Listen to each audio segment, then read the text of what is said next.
एक डॉक्टर का सवाल, टूथब्रश कितने समय बाद रिटायर किया जाता है? चाइनीज ने कहा 1 हफ्ते में, ब्रिटिशर ने कहा 1 महीने में और अमेरिकन ने कहा 3 महीने में। अब आई भारतीय की बारी। भारतीय ने बोला, डॉक्टर साहब, इंडिया में तो टूथब्रश कभी रिटायर ही नहीं होता। डॉक्टर बोला, वो कैसे? भारतीय ने कहा, इंडिया में टूथब्रश सबसे पहले दांत साफ करने के काम आता है, फिर हेयर कलर करने के काम आता है, उसके बाद मशीन की सफाई के काम आता है और जब उसके बाल गिर जाते हैं तो पजामे में नाड़ा डालने के काम आता है। एक बार कल्लू मार्केट में आता है जहाँ एक अंकल जादुई कारपेट बेच रहे थे, लेकिन कल्लू को उस जादुई कारपेट पर यकीन नहीं होता है, इसलिए वो अंकल उस कारपेट के फोटो कल्लू को दिखाते हैं। ये देखकर कल्लू खुश होकर वो अंकल को पैसे देता है, लेकिन वो अंकल कहते हैं इतने पैसों में कुछ नहीं होगा, मुझे और दो। फिर कल्लू बहुत सारे पैसे वो अंकल को देकर एक कारपेट ले लेता है, जिसके बाद कल्लू उस कारपेट को वहीं जमीन पर बिछाकर उस पर बैठ जाता है, लेकिन वो कारपेट नहीं उड़ती है। तभी वो अंकल नो रिफंड का बोर्ड लगाकर हंसने लगते हैं, फिर कल्लू रोने लगता है, लेकिन तभी वो कारपेट अचानक से उड़ने लगती है। ये देखकर वो अंकल चौंक जाते हैं और कल्लू को हटाकर खुद ही कारपेट पर बैठकर उड़ने लगते हैं, लेकिन आगे अंकल के साथ बहुत गजब हो गया। इसके बाद हम देखते हैं कि उस कारपेट को तो 2 शरारती एलियंस ऊपर खींच रहे थे और अंकल के साथ जो हुआ वो आप खुद ही देख लो।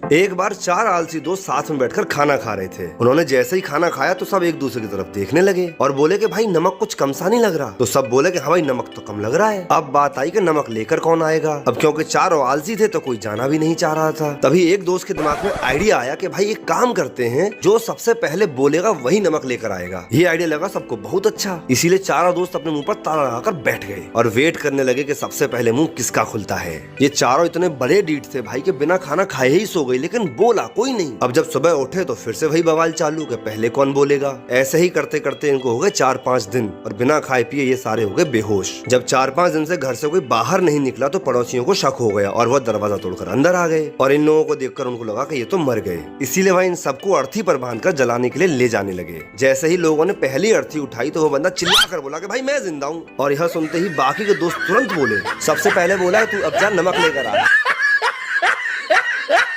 एक लड़का था, लड़की से शादी हो गई। लड़की का पिता अकेला था, मम्मी नहीं थी, उसकी माँ नहीं थी।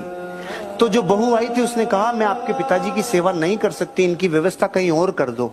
लड़की ने बोला अरे तू क्या बोल रही है, मेरा पिता है, मुझे पाला है, पोसा है, बड़ा किया है। 1 साल बीत गया, 2 साल बीत गया। लड़की ने फिर बोला मैं आपके पिताजी की सेवा नहीं कर सकती, इनको कहीं और रख लो। अरे तू क्या कह रही है, उनके कंधों पे जो घाव हैं ये मुझको उठाने से ही हुए हैं, तू क्या कह रही है। और 5वें साल तक आते आते झंडा गाड़ दिया, या तो तेरा पिता को चुन या मुझे चुन, दोनों में से एक चुन। लड़की की हालत रुआंसी हो गई। वो 12 बजे रात को उठा और अपने पिताजी को बोला पिताजी चलो घूमने चलते हैं। पिताजी को लिया और दूर जंगल में, और जंगल के बीच में बोला बस पिताजी आपका मेरा साथ यहीं तक था, अगर आपको रखता हूं तो वो मेरे को छोड़ के जाती है।